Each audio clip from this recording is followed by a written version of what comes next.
"Ma'am, your looks like mommy," the single dad's little girl said at the cafe, and then her reaction changed everything. Before we continue, please tell us, where in the world are you tuning in from? We love seeing how far our stories travel.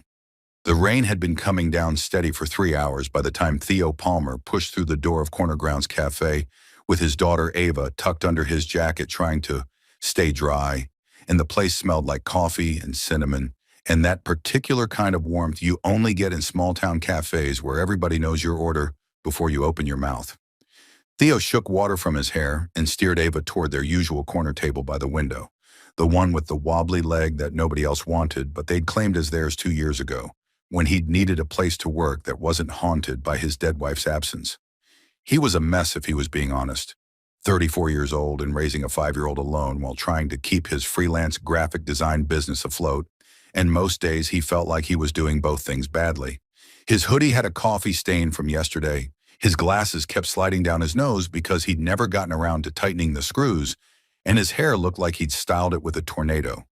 But Ava didn't seem to care that her dad was basically held together with caffeine and determination. She climbed into her chair and immediately pulled out her crayons and paper, already chattering about the picture she was going to draw. "I'm making mommy today," Ava announced with the kind of certainty only 5-year-olds have about their artistic abilities. "She's going to have yellow hair like the sun, and green eyes like grass, and freckles like the ones I have." Theo's chest got tight the way it always did when Ava talked about Sarah, which was constantly, because apparently grief didn't stop kids from wanting to know everything about the parent they lost.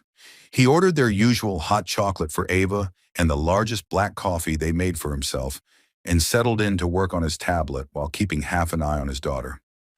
"Tell me about mommy again," Ava said without looking up from her drawing, and Theo smiled despite the ache because this was their routine, had been for 2 years now. "Your mom had blonde hair that she always wore in a ponytail because she said it was practical, and green eyes that changed color depending on the light, and freckles across her nose that she used to complain about but I thought were perfect." He described the way Sarah laughed with her whole body and how she couldn't carry a tune to save her life but sang anyway, and Ava soaked up every word like she was memorizing them. That's when the cafe door opened again and a woman stumbled in from the rain. No umbrella, soaked to the bone, and Theo glanced up out of habit before his brain completely short-circuited. The woman looked exactly like Sarah, and not in a vague, "oh, she has similar features" kind of way, but in a, "this could be her twin standing there dripping on the floor" kind of way. Same blonde hair plastered to her head, same build, same way of pushing wet strands from her face with shaking hands, and Theo felt like he'd been punched in the stomach. The woman was younger, maybe early 30s, and she was clearly struggling, wearing a cheap coat that wasn't warm enough for November and carrying a backpack that looked like it held everything she owned.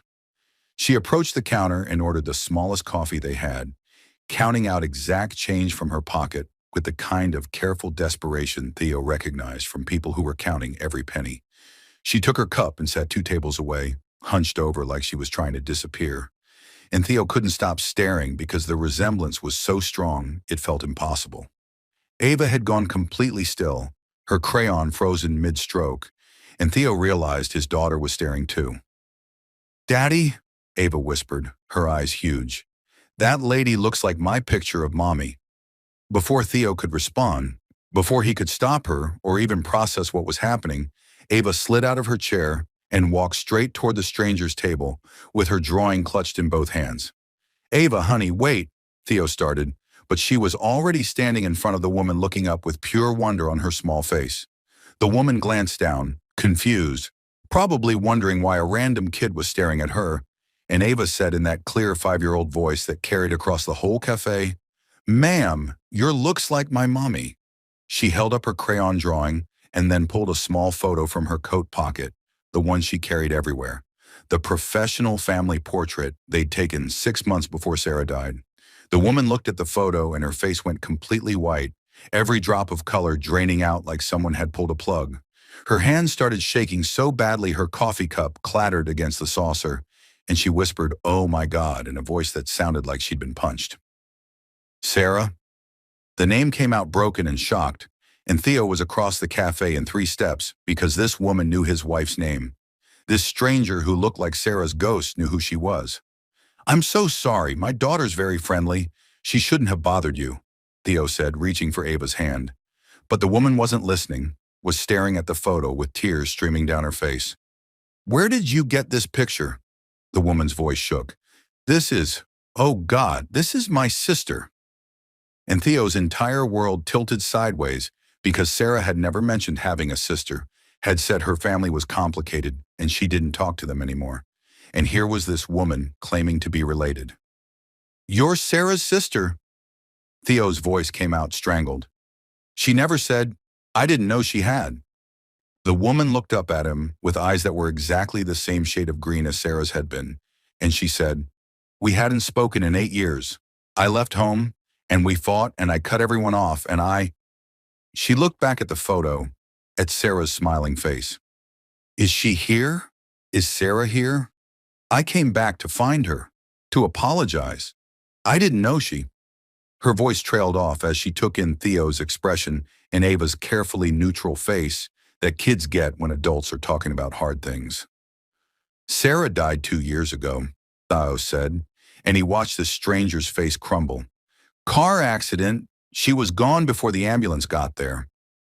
The woman made this awful wounded sound and covered her mouth with both hands, and Ava very gently patted her arm like she'd seen adults do when someone was sad. "It's okay to cry," Ava said seriously. "I cry about Mommy too sometimes. Daddy says it means we loved her a lot."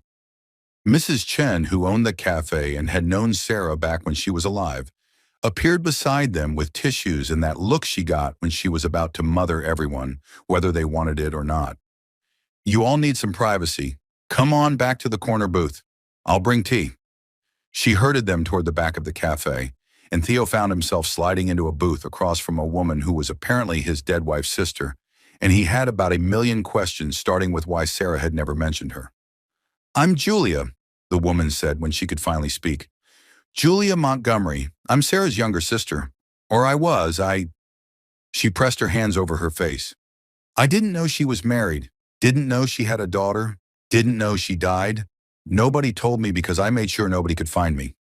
She looked at Theo with so much pain it was hard to meet her eyes.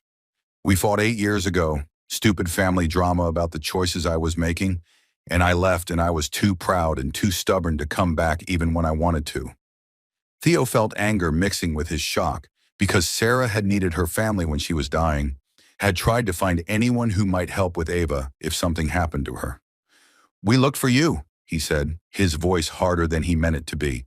"Sarah wanted her family at the funeral. We searched, but couldn't find any Montgomery relatives." Julia's face twisted. "I changed my name after I left. Went by my middle name Richardson for years. I was hiding from everyone, including myself."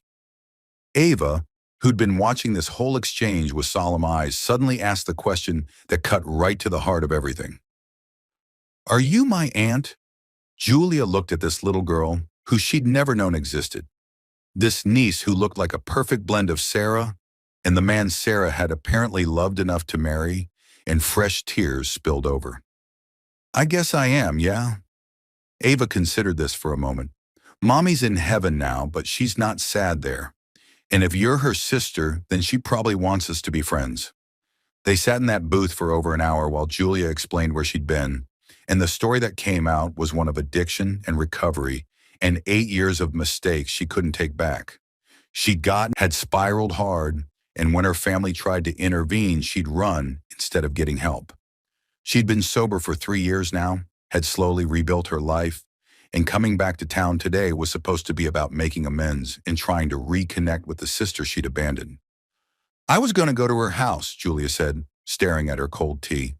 "I had the old address memorized. I was going to knock on the door and beg her to listen to me, and now I'm sitting here finding out she's been dead for 2 years and I missed everything."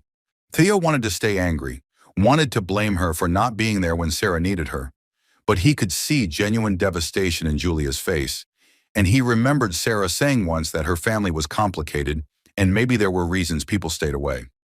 "Where are you staying?" Theo heard himself ask, and Julia laughed bitterly. "I just got into town an hour ago. I was going to figure that out after I found Sarah. I've got about $40 in a backpack, so my options are pretty limited." Ava tugged on Theo's sleeve, and when he looked down, she had that expression that meant she was about to ask for something. Daddy, she's Mommy's sister. We can't let her be lost with nowhere to go. Mommy would want us to help. Theo looked at this woman who was a stranger but also family, who looked so much like his dead wife it hurt to see her, who'd abandoned Sarah years ago, but was clearly drowning in regret now. Every logical part of his brain said this was a terrible idea, but Ava was right. Sarah would have helped someone who needed it, even if they'd hurt her before. We have a guest room, he said slowly. Just for tonight. Tomorrow we'll figure out what comes next, but I'm not leaving you on the street.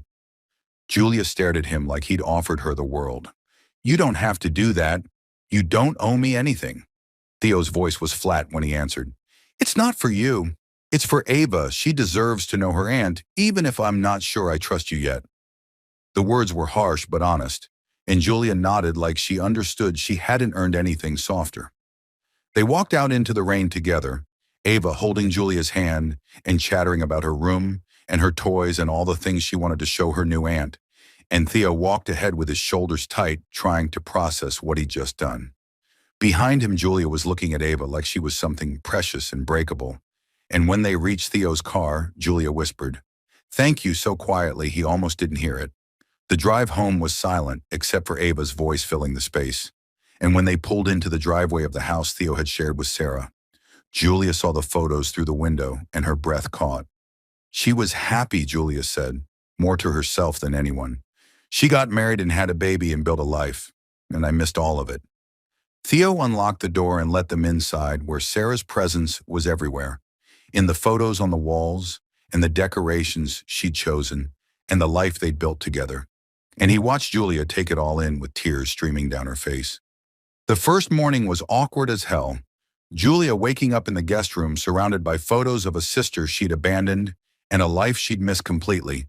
And when she came downstairs, Theo was already in the kitchen, making pancakes with his jaw set tight like he was reconsidering every choice that led to having his dead wife's estranged sister sleeping under his roof. Ava was the only one acting normal, chattering away about how Aunt Julia needed to see all her mommy's pictures. And she dragged Julia to the living room, where photo albums were stacked on shelves like a museum dedicated to everything Julia had thrown away. They sat on the floor together, Ava turning pages and narrating every single photo with the kind of detail only kids remember, and Julia felt her heart break wider with each image. Sarah's wedding day looking radiant in a simple white dress, Sarah pregnant and glowing with one hand on her belly, Sarah holding newborn Ava with tears of joy streaming down her face, Sarah at Ava's first birthday party covered in cake and laughing.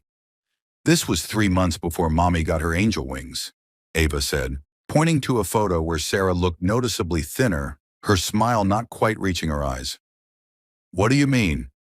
Julia's voice came out strangled, and that's when Theo walked in from the kitchen and said in this flat, careful tone, Sarah had cancer, stage 3, diagnosed 6 months before the accident. Julia felt the room tilt because this was new information, devastating information. She was fighting it, but the prognosis wasn't great, and she was terrified of leaving Ava alone. Theo's hands clenched into fists. She spent her last months trying to find you. Thought maybe if you knew she was sick, you'd come back. She was driving to your last known address the night she died. The guilt hit Julia like a physical blow, and she couldn't breathe. Couldn't process that Sarah had been dying and looking for her, while Julia had been too wrapped up in her own recovery to reach out. I didn't know, she whispered, but the words felt pathetic and useless. Theo disappeared and came back holding a sealed envelope, yellowed with age, and he threw it on the coffee table between them. She wrote you a letter a week before the accident. Never mailed it because she didn't have your address. I found it in her nightstand after she died and couldn't bring myself to open it. Julia's hands shook as she picked up the envelope, addressed to her in Sarah's familiar handwriting, and when she opened it and started reading, her vision blurred with tears. Sarah's words were achingly kind despite everything, apologizing for whatever role she'd played in their fight, begging Julia to come home, explaining about the cancer and how she was scared and needed her sister. The last line destroyed Julia completely. Please don't let pride keep us apart forever. I'm running out of time, and I need you to promise you'll be there for Ava, If something happens to me, she's going to need her Aunt Julia. She was dying and begging me to come back, and I was too selfish and stubborn to even check in." Julia's voice broke completely. "I could have been there. I could have met Ava. I could have said goodbye." Theo's anger finally erupted. "Yeah, you could have. We needed you, and you were nowhere. Sarah called your name when she was dying, made me promise I'd find you for Ava. And where the hell were you, Julia?" The question hung in the air, and Julia knew she owed him the truth, even if it made everything worse. "I was in rehab," she said quietly. "I'd years. I was a mess, and our parents tried to intervene, and I ran instead of getting help. That's what the fight with Sarah was about." She looked at her hands. "I got sober 3 years ago, worked my ass off to rebuild my life, but I was too ashamed to come back. Didn't think I deserved forgiveness or a place in this family after what I'd done." Theo wanted to stay angry, but he could see genuine remorse eating Julia alive. And over the next few days, he watched his daughter bond with her aunt in ways that were both beautiful and painful. Julia knew all of Sarah's recipes because they'd learned to bake together as kids, and she taught Ava how to make Sarah's famous snickerdoodles. She knew the lullaby Sarah used to sing, and she sang it to Ava at bedtime in the same off-key way Sarah had. She even braided Ava's hair the exact way Sarah used to, and Theo had to leave the room because seeing it hurt too much. Then Sarah's parents showed up unannounced on day 4, and the second Margaret and Robert walked in and saw Julia sitting on the floor playing with Ava, all hell broke loose. "What is she doing here?" Margaret's voice was ice cold. "You have no right to be anywhere near that child." Robert pointed at the door. "Get out. You killed our daughter by not being there when she needed you. You don't get to play aunt now." Ava jumped up, her small body positioned between Julia and her grandparents, and her voice came out fierce in a way Theo had never heard. "Aunt Julia is Mommy's sister, and Mommy loved her. I know because I read Mommy's letter." She ran to get the letter from where Julia had left it on the table and read out loud in her careful 5-year-old voice. "Please don't let pride keep us apart forever. I need you to be there for Ava." She looked at her grandparents. "Mommy wanted Aunt Julia here, so she gets to stay." The grandparents were visibly shaken, and Margaret started crying because she'd never known Sarah had written that letter, had never known her daughter had spent her last days desperately searching for the sister they'd all written off. They left without another word, and Julia stood there looking like she'd been hit by a truck. That night after Ava was asleep, Julia packed her backpack, and when Theo found her by the door, she said, "I'm causing pain by being here. Everyone's grieving, and I'm just making it harder. I should go." Theo didn't argue. His pride wouldn't let him, and Julia knelt down to say goodbye to a sleeping Ava. She slipped a delicate bracelet off her wrist, half of a matching set, and put it on Ava's tiny wrist. "Your mommy had the other half. We got them when we were kids and promised we'd always be sisters. Now you have mine, and she has hers in heaven." She kissed Ava's forehead and whispered, "I'm sorry," before walking out into the night.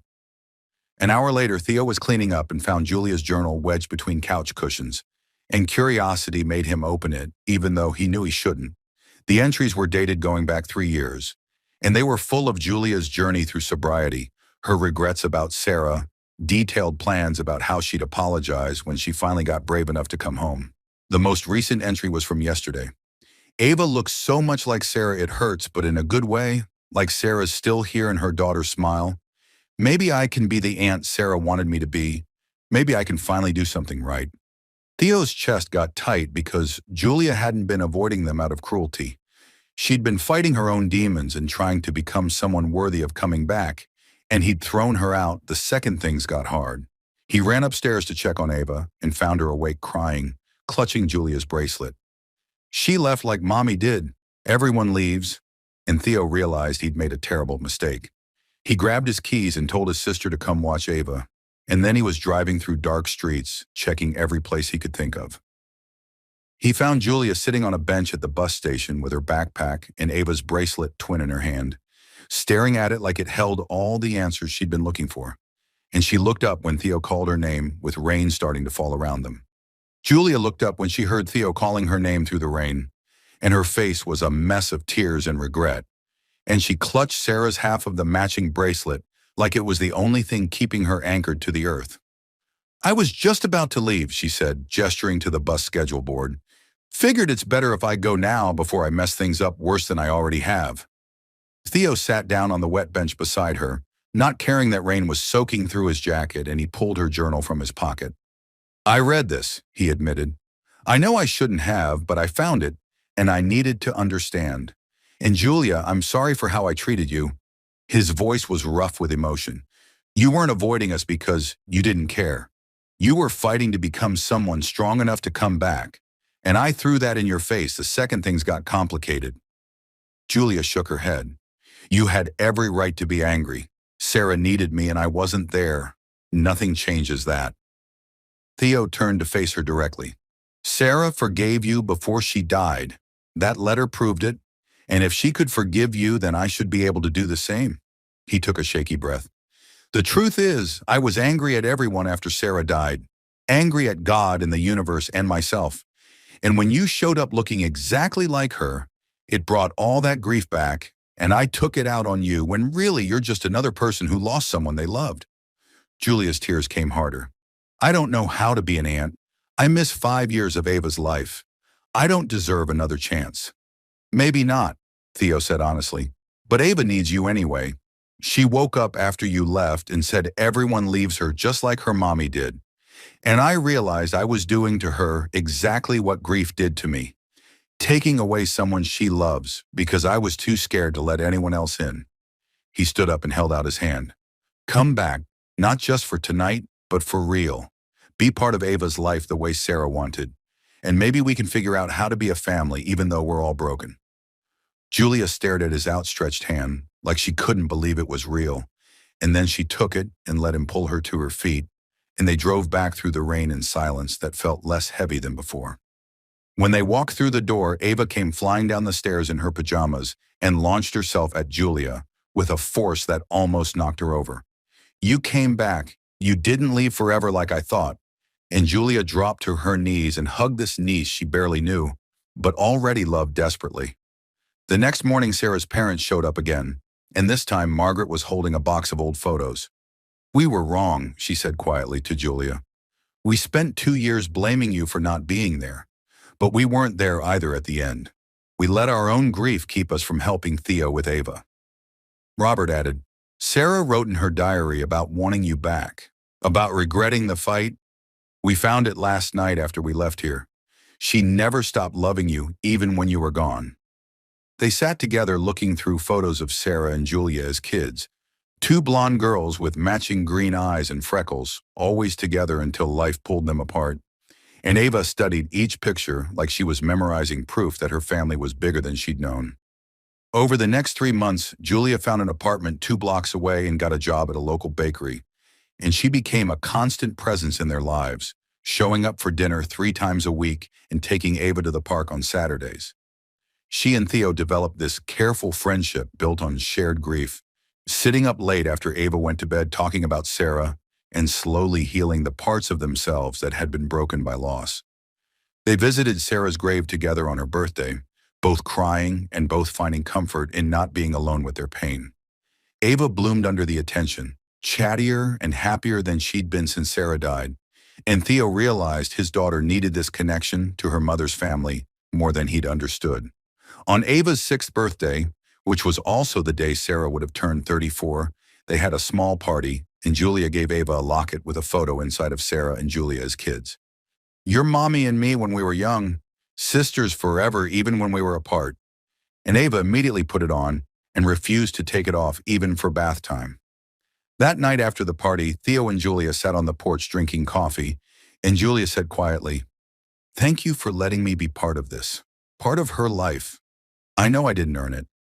Theo's hand moved to cover hers on the armrest, and when she didn't pull away, he said, Thank you for coming back. Ava's happier than she's been in 2 years, and honestly, so am I. Turns out having someone around who remembers Sarah the way you do makes the missing hurt a little less.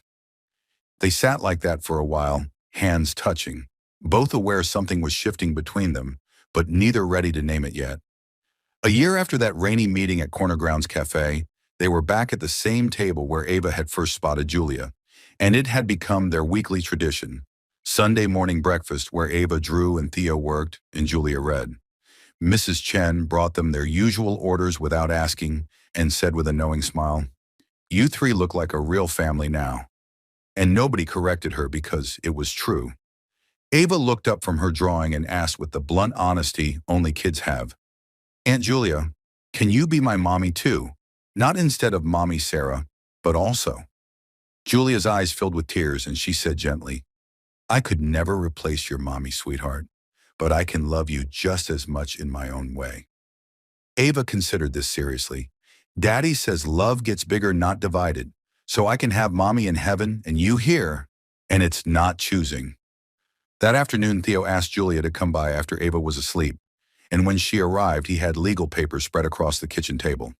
"I want you to be Ava's legal co-guardian," he said without preamble.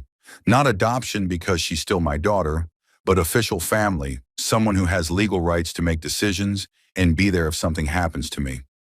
Julia looked shocked. "You trust me with that?" Theo smiled. "Sarah trusted you enough to ask in that letter, and I trust you now too.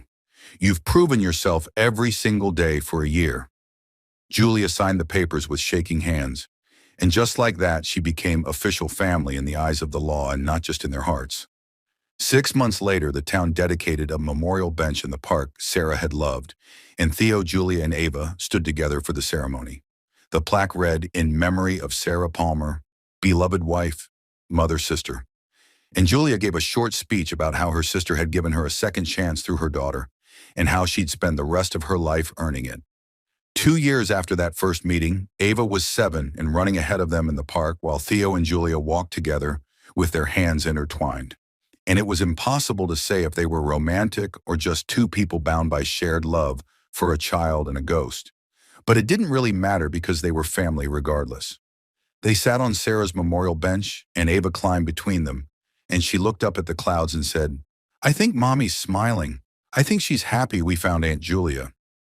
Sometimes a child's innocent observation opens doors that grief had locked shut. Sometimes the person who looks like who you lost becomes exactly who you needed to find. Sometimes estranged sisters get second chances through the nieces they never knew existed. And sometimes the best way to honor the people we've lost is to love fiercely and completely the family they left behind, broken pieces and all, until those pieces form something beautiful and new. If this story reminded you that family bonds can survive years of separation, that grief can bring people together instead of tearing them apart, and that forgiveness is possible even when the pain runs deep, hit that subscribe button and share this with someone who needs to believe in second chances. Thanks for being here with us.